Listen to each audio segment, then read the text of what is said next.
Será que uma doença neurológica pode levar à depressão?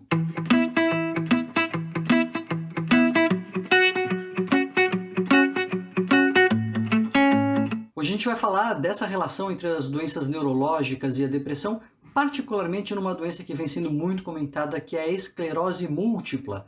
Esclerose múltipla foi tema de muito debate, aí, de muita notícia, porque a atriz Guta Stresser, a Bebel da Grande Família, revelou que tem essa doença, deu entrevistas, e aí outras atrizes que já tinham tido esse diagnóstico apareceram para falar com ela. Vou comentar um pouco sobre essa doença, sobre o impacto psicológico dela, e vamos entender qual é a relação dessa doença com o nosso psiquismo. Claro, assim que você se lembrar de se inscrever no canal e já deixar o seu like se você gosta, né, desses temas de esclarecimento sobre as doenças neurológicas, as doenças psiquiátricas e a relação que elas têm. A esclerose múltipla, ela é uma doença neurológica, ela não é uma doença psiquiátrica, é uma doença inflamatória, provavelmente de origem autoimune, na qual o sistema imunológico do nosso organismo se volta contra uma parte específica das células do nosso corpo, no caso, os neurônios e, mais especificamente, a bainha de mielina dos neurônios. Alguns neurônios, boa parte dos nossos neurônios, embora nem todos, tem uma capa, né? Eles têm o corpo celular que manda os sinais, que vai por um fio chamado axônio, né? Que é uma espécie de fio, e esse fio, em muitos neurônios, ele é encapado com esta bainha que a gente chama de mielina, que aumenta a eficácia da transmissão da informação pelo neurônio, como se fosse uma capa de um fio. E o que acontece? O sistema imunológico na esclerose múltipla começa a atacar essa bainha de mielina, interferindo com a eficiência de determinados neurônios. A dificuldade no diagnóstico é que, como isso pode acontecer em qualquer parte do corpo, os sintomas eles são muito variados e no começo são leves. Então a pessoa pode ter um formigamento aqui, uma fraqueza ali, um engasgo acolá, às vezes uma falha de visão, fica com uma visão dupla em um determinado momento, mas esses sintomas tendem a ser passageiros, porque é uma doença que vem em surtos também. Ela vem uma onda de inflamação e depois passa, vem outra onda de inflamação e depois passa. Então, no começo ainda não tem acúmulo de lesão, a pessoa ainda não tem os sintomas mais pronunciados. Conforme novos surtos vão vindo de inflamação e isso levando a mais déficits, aí começam a acontecer no decorrer de alguns anos os sintomas mais proeminentes, os sintomas mais graves, e a pessoa pode perder a força no membro, ela pode perder uma visão, perder alguma capacidade motora, e aí a capacidade de levantar o pé, então anda o pé raspando, começa a tropeçar, fica difícil para andar. Então isso acaba se tornando mais evidente, a pessoa procura o médico e acaba fazendo o diagnóstico. Mesmo esses sintomas mais proeminentes nem sempre são definitivos, às vezes vem um surto muito forte, a pessoa perde ali a capacidade de abrir e fechar a mão ou de sustentar o braço, e aí passa o surto, até volta a capacidade, mas não volta 100%, e aí é muito variada também a progressão dessa doença. O que eu gostaria de enfatizar aqui, que é muito importante a gente falar, que nem sempre está na cabeça das pessoas, é que nesta doença é muito comum a presença de depressão. O desenvolvimento de transtorno depressivo na esclerose múltipla chega a ser 50% ao longo da vida. Então, os estudos variam, né? Como sempre os números variam. Teve um estudo que foi acompanhando ao longo do tempo centenas de milhares de pessoas e foi vendo o que elas tinham de doença, e né, não era só sobre esclerose múltipla, sobre depressão, foi acompanhando a saúde das pessoas, e ao longo do acompanhamento 300 pessoas mais ou menos tiveram esclerose múltipla e 25% delas nesse grupo de 100 mil teve depressão. O que foi o triplo do que foi identificado na população geral. Então, das 100 mil pessoas, 8% mais ou menos teve depressão. No grupo que teve esclerose múltipla, 25% teve depressão. Quando você acompanha esses pacientes no longo prazo, a prevalência de depressão em algum momento da vida chega a 50%. Quer dizer, de cada 2 pacientes com esclerose múltipla, 1 vai ter depressão. O que é muito importante, porque isso traz algumas implicações. Primeiro, diminui a qualidade de vida. A gente sabe que a depressão diminui a qualidade de vida das pessoas. Aumenta o impacto percebido da própria doença. Porque uma coisa é você estar lá lutando com algumas dificuldades, mas está otimista, tem ânimo, valoriza as coisas que estão à sua volta.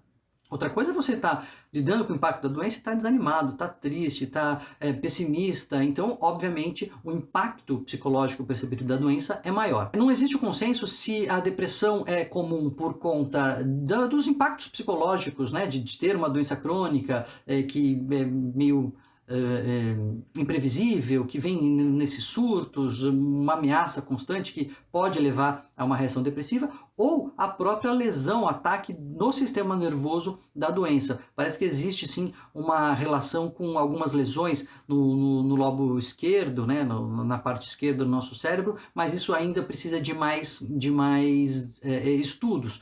Provavelmente deve ser um mix das duas coisas, o próprio impacto de uma doença crônica com a lesão no sistema nervoso que essa doença traz, porque mesmo comparado com outras doenças crônicas, na esclerose múltipla tende a haver um pouco mais de depressão. Outro impacto muito importante disso é que na esclerose múltipla é comum, por conta do ataque aos neurônios, a pessoa se sentir fatigada, sentir que está sem energia, né? Tá aquela sensação de fadiga realmente. E isso também acontece na depressão. E aí fica nessa dúvida, puxa, mas essa fadiga é da esclerose múltipla? Nem vou dar muita atenção, vamos tratar a esclerose múltipla, quando na verdade já pode ser um sintoma depressivo que é preciso prestar atenção. Então, quando a gente está falando de fadiga, sempre tem que tentar avaliar se é uma fadiga mais física, essa sensação de que o corpo está sem energia, ou a fadiga mental, de que parece que acabou assim, a minha capacidade de pensar. Isso pode ajudar a discriminar as duas coisas, mas o que os pesquisadores não têm dúvida é que existem as duas fadigas. Ela pode ser mais física ou mais mental, ou pode ser misto, mas a esclerose múltipla traz fadiga independente da depressão, e a depressão também traz fadiga independente da esclerose múltipla. Qual é a mensagem, então? A gente tem que prestar atenção, a gente tem que fazer nas consultas, quando existe esse diagnóstico, a gente tem que perguntar ativamente se a pessoa tem sintomas depressivos. Não adianta, às vezes, esperar a pessoa relatar, porque a pessoa pode achar que só está triste por conta de uma doença, que é compreensível, ela pode achar que só está sem energia porque é uma doença neurológica, o que também é verdade, e ela não relata para o médico que anda desanimada, pessimista, irritada, com alteração de sono, com alteração de apetite, sem vontade para as coisas, sem prazer nas atividades. Isso tudo já aponta para um quadro depressivo e não para um quadro só da esclerose múltipla. Por isso que é preciso ativamente na consulta perguntar. Então, se você acompanha alguém que tem esclerose múltipla, se você atende alguém que tem esclerose múltipla, se você tem esse diagnóstico, é importante ter isso em mente, perguntar para a pessoa ou falar ativamente para o seu médico, ou o médico perguntar ativamente para o paciente como é que anda o ânimo, como é que anda a alegria, como é que anda o prazer nas coisas, porque a gente pode estar deixando de diagnosticar depressão se a gente não pergunta, sendo que ela é tão comum nos pacientes com esclerose múltipla. A boa notícia é que os estudos mostram que os pacientes tendem a responder bem ao tratamento, tanto ao tratamento de base psicoterápica, sobretudo a terapia cognitiva comportamental, quanto ao tratamento medicamentoso. Por quê? Não são pacientes habitualmente que têm um histórico arrastado de depressão e que aí estão doentes e agravaram a depressão que têm. Isso pode tornar o tratamento mais difícil. No caso da depressão que surge em decorrência da esclerose múltipla, não existe essa história arrastada de depressão, o que tende a dar um melhor prognóstico. São pacientes que tendem a responder bem ao tratamento antidepressivo, que é permitido, enfim, não tem nenhuma contraindicação para você usar remédios antidepressivos na esclerose múltipla em princípio. Então eu achei que era bom fazer esse alerta, porque a gente tem falado, né, tem se comentado bastante dessa doença neurológica, mas tem essa implicação que é bastante importante. A gente sabe que a depressão, de forma geral, aumenta, por exemplo, o risco de suicídio, se a gente não trata. A gente sabe que a presença de doenças crônicas é um fator de risco para o suicídio. Então, se a gente não trata a depressão nos pacientes com esclerose múltipla, a gente pode estar perdendo pacientes por não prestar atenção nesse diagnóstico. Porque a gente sabe que os pacientes com esclerose múltipla, isso também já está acompanhado, se eles não se tratam da depressão, a depressão piora. A gente tem um vídeo recente aqui no canal mostrando que a depressão às vezes pode melhorar sozinha, mas mesmo assim é importante a gente tratar, apesar dessa possibilidade.